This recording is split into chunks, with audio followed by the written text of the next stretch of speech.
Okay, so in example number 3, we're going to be evaluating a real-world exponential model.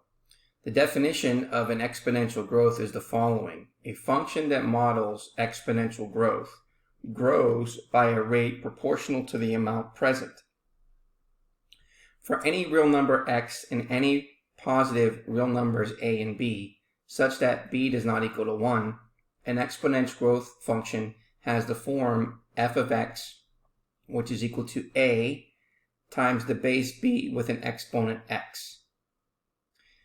Okay, now where a is the initial or starting value of the function and b is the growth factor or growth multiplier per unit x.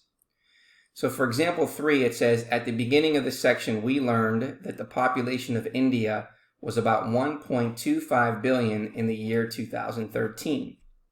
with an annual growth rate of about 1.2%.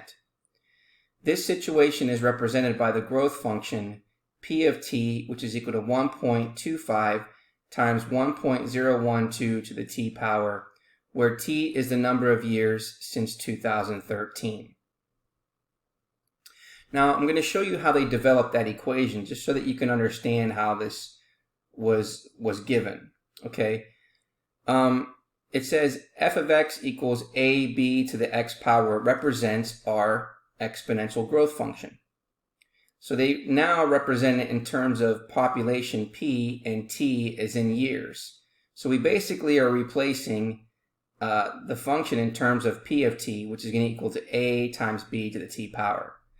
Now a represents the initial population. And the initial population meaning that since the question is starting out in 2000 year, what was that population? Well, it was 1.25 billion. B represents the growth rate at 100%. So since it's growing at 1.2%, you're taking 100%, adding 1.2% to get 101.2%, which represents 1.012.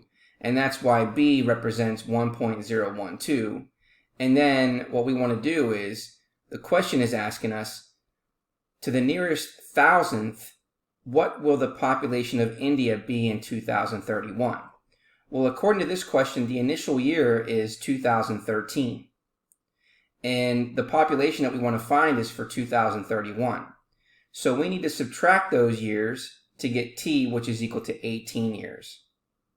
So to estimate the population in 2031, we evaluate the models for t equals 18, because again, 2031 is 18 years after 2013, and then we're going to round our answer to the nearest thousandth. So p of 18 is going to equal 1.25 times 1.012 to the 18th power, which is approximately 1.549. So there will be about 1.549 billion people in India in the year 2031.